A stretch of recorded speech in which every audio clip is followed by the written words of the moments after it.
Hey everybody, it's Rebecca again with Wall 365. Today we're going to be talking about something that I feel fairly certain in saying that most of us experience at some point during our day or our week, and that's that mental clutter. Things that are up in our head all the time that we think about, or maybe we're worried about, or we're anxious about, or we stress about, or whatever.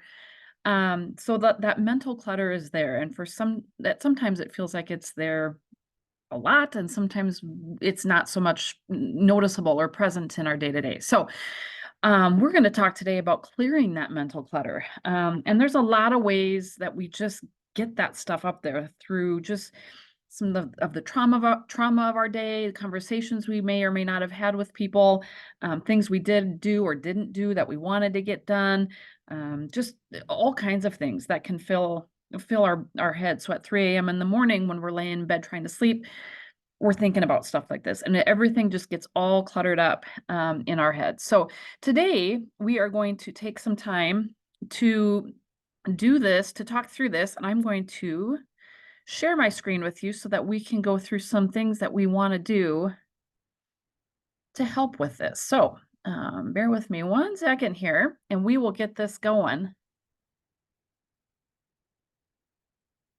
All right, so I'm hoping you all can see my screen here. So this is a presentation that one of our mental health and crisis providers, Kendall, put together for us. And this is there's a lot of good information in here as far as just identifying mental clutter. And then what do we do? How do we handle this? Because as I said, I guarantee a lot of us have had this to some extent, probably somewhat fairly regularly. I know I have. Things that just creep up into my mind, um, and then what sort of ill effects does that have on me, my day, my work, my family, or whatever? I mean, how does that trickle out, and what kinds of negative effects do we see from that? So let's talk through this a little bit and see how we can help manage this. Okay, so first of all, what is mental clutter? Okay, so first of all, just identifying what is it. And as you can see there on the left, that's stress, anxiety, just feeling overwhelmed, frustration, exhaustion. That's a big one, guys. Don't underestimate how exhaustion and not sleeping well can affect this. Living in the past, just not letting go of past events, hanging on them, letting them sort of hang out and dictate what we're doing, or living in the future. Okay, we're looking ahead at different things and we're not focused on the present. We're not being mindful of what's going on right now. Our mind is cluttered with stuff that hasn't even happened yet. Okay, fear obviously is a real big one. Unclear goals. And that's again, I talk about this a lot when we are doing some health coaching or meeting with folks on different things, is unclear goals. If you don't have something that's real clear, it kind of hangs out in your mind as sort of this abstract idea of, well, I would like to, or I hope to, or it would be nice if, we just don't have some specificity and clarity around goals. So then that kind of sits there and clutters things up. Procrastination. Obviously, that is a big one where, "Oh, I'll get to that," especially if it's something we really don't like to do. It's easy to put it off. Okay. Sweating, of course. So just the kind of the physical reaction to all of this. Restless nights, as I said earlier, when we're laying there at 3 o'clock in the morning and we just can't shut all of this stuff off in our mind. We're just thinking about it over and over again. And then that's again those racing thoughts. So some of these are all sort of interconnected, but they do manifest themselves in a lot of these ways. So just being able to truly just focus on, how do I identify this? Um, there are, what am I looking for? What are the symptoms? What are the signs? What things, am I experiencing? It's important to remind yourself that you are human, okay? We're all human beings. We're all going to have things that are going to cause us some degree of stress and or anxiety, and that's completely normal. We're going to respond to the things around us naturally with whatever those experiences are, whatever that, those stimuli are. We're going to respond to that, okay? But the key is being mindful of those things and what triggers you and how you respond, okay? One of the things that I always talk about with people too is, what can you control? What's within your control and what's not? Okay, so recognizing, okay, I don't have any control what happens here, but I can control how I respond. So that's one thing that how do you respond to this stuff too is really, really important. Again, we talk about poor sleep is being a big factor here. Social media is another one, gang, that really does sort of think about, okay, causing some mental clutter. And you can see at the top of the list, I didn't get through all of that before I digressed. The increased heart rate, the mental overcrowding, short-tempered, and burnout. Okay, so when you experience some of these things and you just feel really mentally overwhelmed, that's really what we're talking about here is mental clutter. So again, I can say I know that any one of those on this list obviously occurs with me or whatever. And again, depending on the day, sometimes more, sometimes less, sometimes I'm good. But identifying that and knowing that this is okay. We just need to know how to properly store this clutter, how to deal with this. How do we get rid of it or store it properly so that it doesn't continue to create problems for us?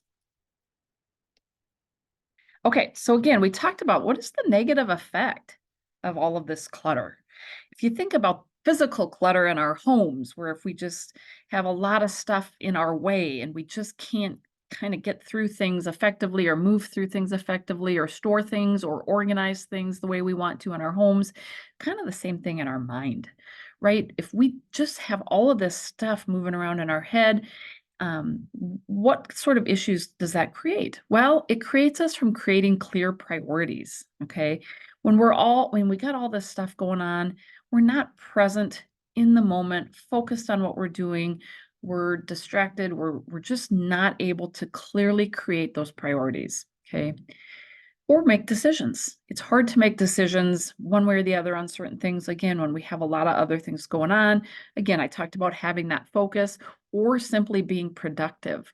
If you've got a list of tasks that you know you need to get done at work, but yet you're having all of this stuff going on in your head and you're just feeling stressed, anxious, overwhelmed, all of that, it's hard to be productive. It's hard to, again, just really sit down and be present on what you're doing for the day, what your tasks are. Um, you can lose that connection to yourself, to your environment, and really importantly, to your relationships. Okay. So that's one thing. Um, when we talk about relationships, if we have all this mental clutter, we may be holding on to certain things, some resentment, some different things, bitterness, whatever that is in our relationships with other people that really prevent us um, from showing up the way we need to or want to in those relationships. So if you think about how, maybe some of that clutter in our mind pertains to our relationships with other people. Maybe it's something, whether it's a coworker or a family member or somebody that you interact with on a regular basis, and maybe that is just there's something that happened or something that's ongoing that you just can't get past or you just clutter. It just prevents us from really having those strong relationships moving forward. So that's one of the other things is that relational aspect is really, really important. So lots of negative effects when we stop and think about it. And a lot of them, yes, they are kind of related together, but yet stand on their own. So it's important again to understand why is this important to get our arms around this? Okay.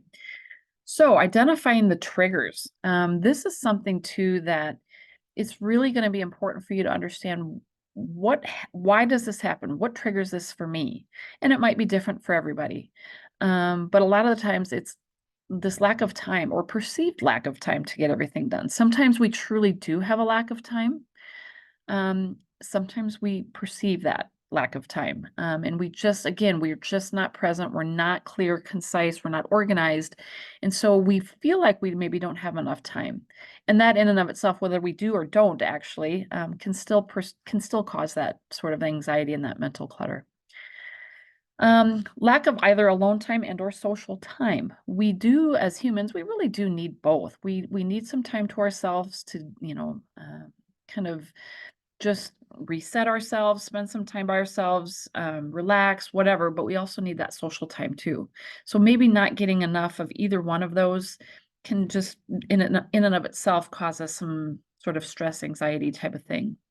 Lack of competence, confidence, any of that you want to say, if we just don't feel like we are confident enough in what we're doing, if we don't feel like we're living up to the expectations that we need, whether it's at home or at work, whatever, we just don't feel like we're up to the task or that we're doing the things, performing in a way that we need to, or that is expected of us. We have an overwhelming schedule, or again, a perceived overwhelming schedule. Sometimes we really do, on any given day, we might have just a full packed day between work and home life. There's no question that we have that, but sometimes too, we think maybe it's a little bit more overwhelming than it actually is. So sitting down and looking at your schedule and saying, okay, what again can I control? What is some of my non-negotiable versus negotiable time? What does my schedule truly look like? And what do I need to know about myself going into these situations to help myself process through difficult or triggering times? So just knowing really, how do I respond if I feel like I just don't have time to get anything done and I'm just, how do I respond? How do I view that? So understanding your own personal sort of response, perspectives, and really sort of thinking inward of how you process that stuff is really important, okay? So we need to acknowledge these thoughts, right? So we need to first of all acknowledge that, okay, I may be feeling overwhelmed. I may be feeling some anxiety, some stress. Maybe I didn't sleep well. I'm not, I'm just not able to concentrate. I'm not able to focus. I got all this other stuff. We need to acknowledge that, and we need to be aware that, okay, this is what I'm dealing with today. Are there those negative thoughts? Do we think about, how do we think or talk or speak to ourselves, even if it's in our mind? Do we think and speak to ourselves negatively? I always say, and many people will agree, that we usually are our own toughest critics. So how do we talk to ourselves? How do we, when we think about managing our clutter in our minds and our overall sense of self, how do we speak to ourselves? Do we speak to ourselves in a way that's really negative? Like, gosh, you're just so bad. You just can't get anything done. You're just this, that, blah, blah, blah.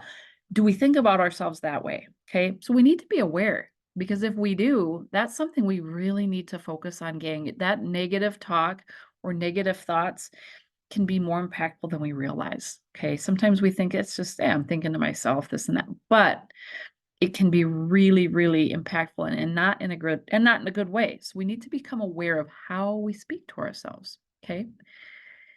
Is our thoughts accurate or helpful?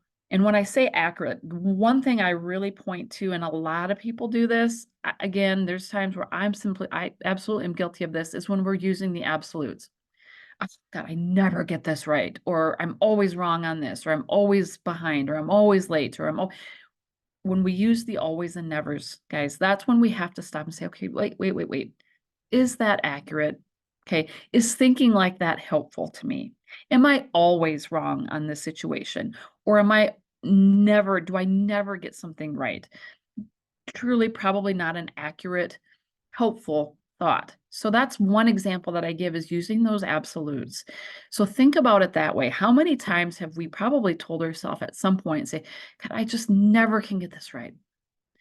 There's probably times where we've all thought that at some point, but we just need to stop ourselves and say, you know what, that's just not accurate. Okay. It just is not. And so are we sort of embellishing that just in the moment because we're just sort of feeling like this, wah, wah, I'm overwhelmed. No, so we have to be aware of what is that thought? Is it accurate?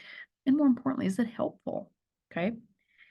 And then stopping to say, okay, what is more helpful to get me through this moment? Okay. So sometimes it's literally just taking a few seconds to say, okay, what do I need for me right now in this moment to get through this? And sometimes, honestly, it's just taking that breath, taking that minute, and starting to change how our thought process is. Starting to change to say, okay, I know that if I take the next 30 minutes, I can get this done. Or I just need to be aware of how my thoughts in that moment can really affect what I'm doing. Okay.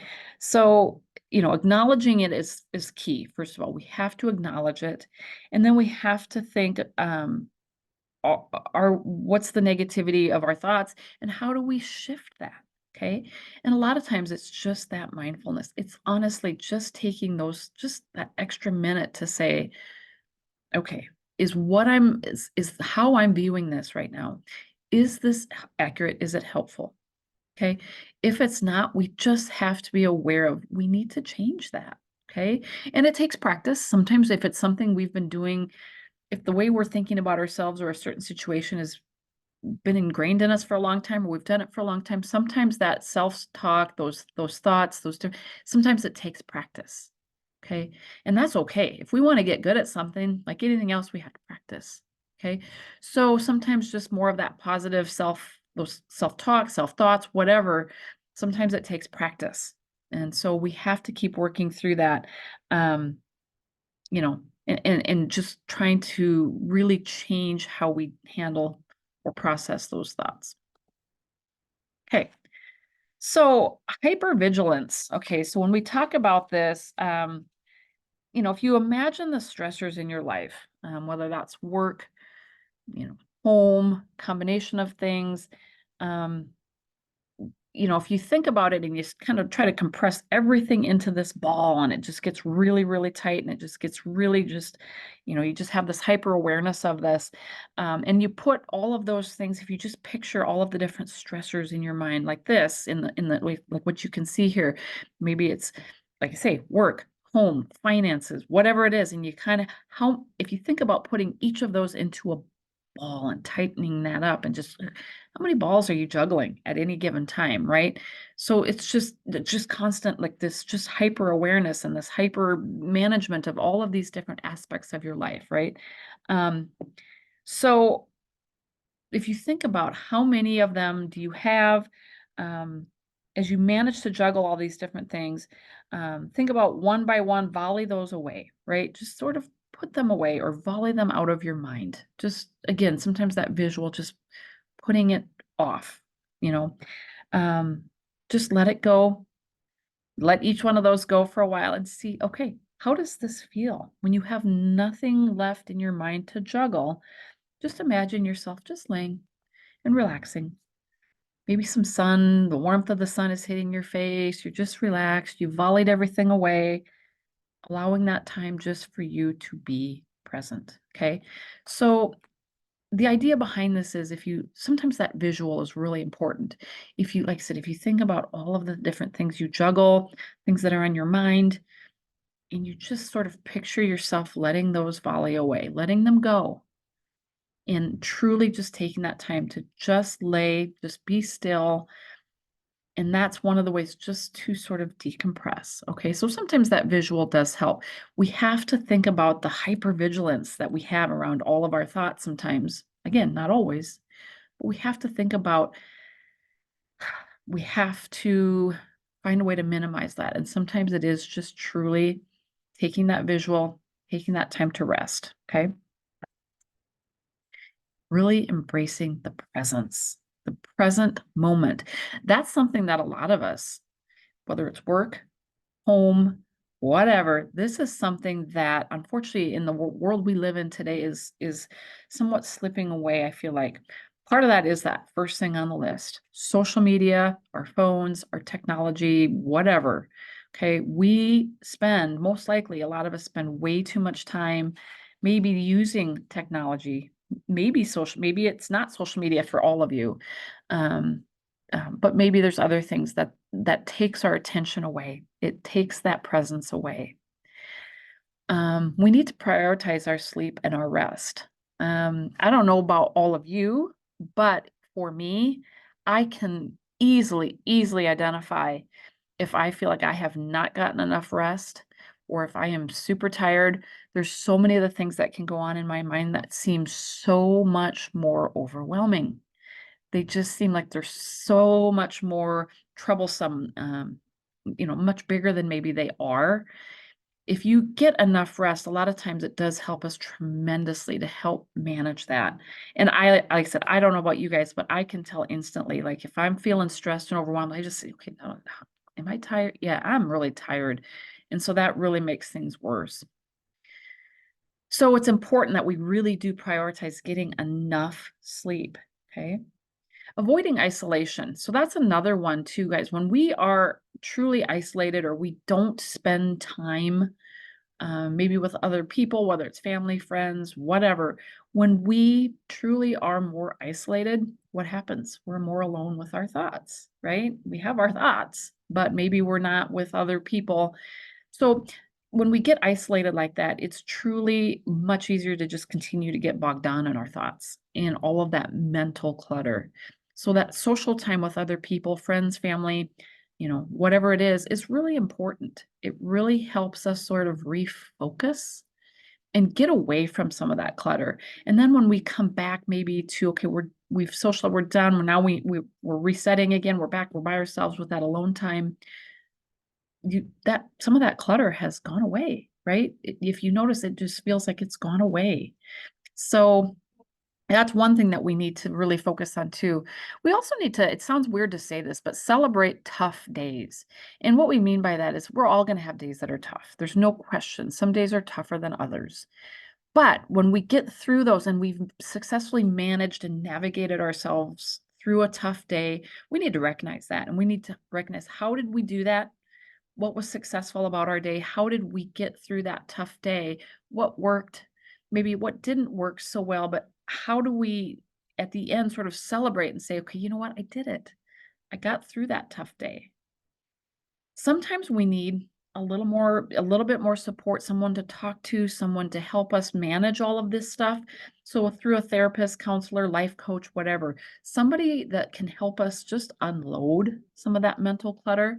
Sometimes we just need to talk it out, literally just talk it out, and sort of help organize the mental clutter that we have. So finding somebody that you can talk with through therapy, counseling, life coach, whatever, can be a huge, huge help. And just sort of, like I said, getting it out, organizing, managing, whatever the case might be.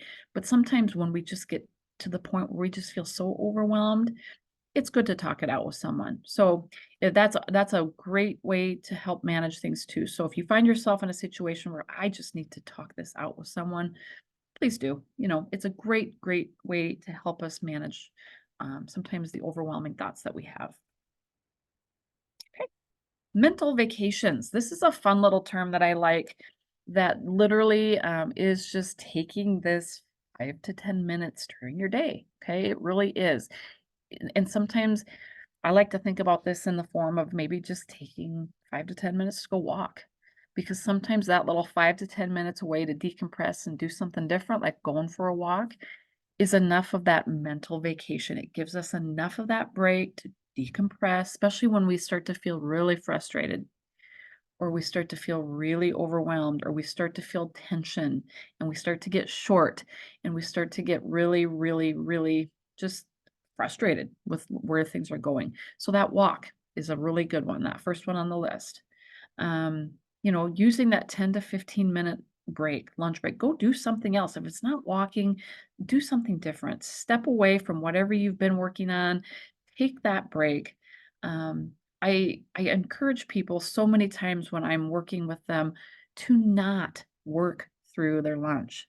If they can. I know sometimes people, I can't do that. I have way too much stuff to do. Or not working through your breaks. Okay. This is really, really important that we take that time. And so I always encourage people, if you can, to not work over their breaks or their lunch. Truly take that time away. Obviously, you can take PTO if you have it, if it's something that's appropriate and you need a day off. Sometimes we hear the term, well, I need a mental health day.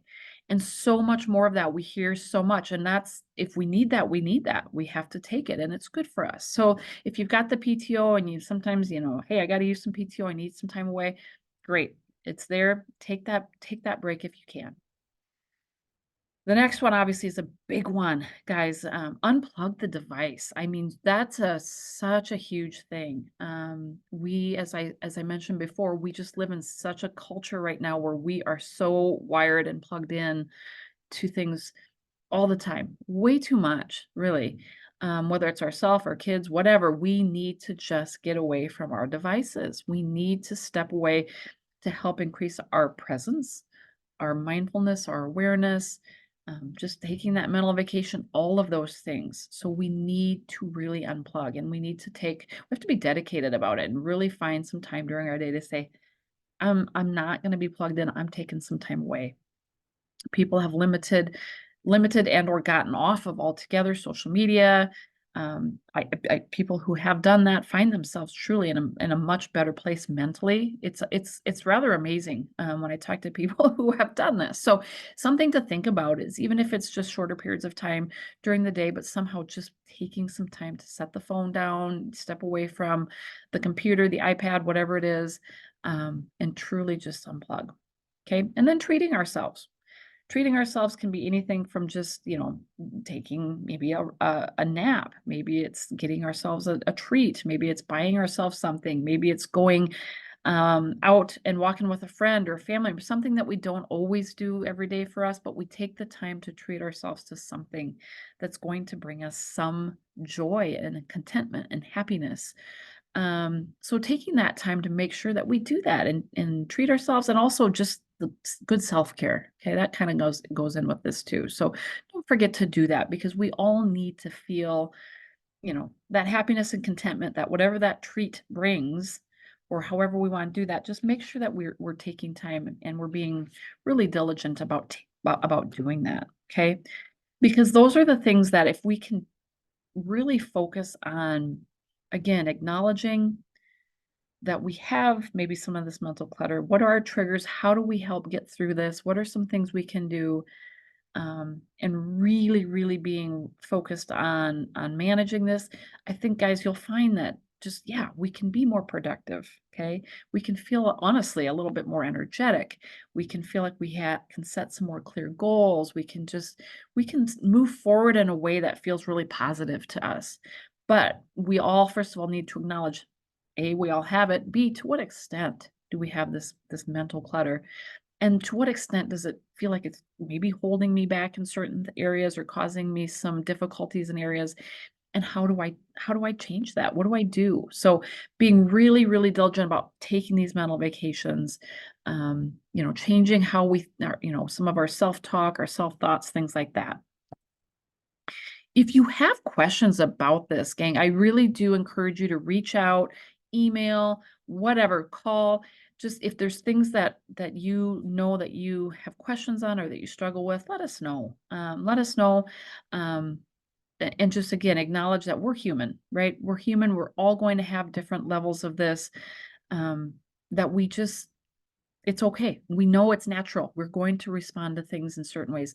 The key is to not let it get so overwhelming that we just can't move forward in a way that's productive and fruitful and where we can feel that contentment. So, making sure that you take the time really to assess what is my level of mental clutter? Okay. How does it affect me? Do I have negative effects of that? So, those are the things that I would really encourage you to think about in your day to day, and how do you move forward? So again, if you have questions, please do not hesitate to reach out. And then again, try practicing a little bit of these things that we talked through. Maybe you start today. Maybe you pick one today. Maybe you decide, hey, I'm going to take 15 minutes to go for a walk away from my desk. I'm not going to work through lunch. I'm going to put my phone down, whatever it is.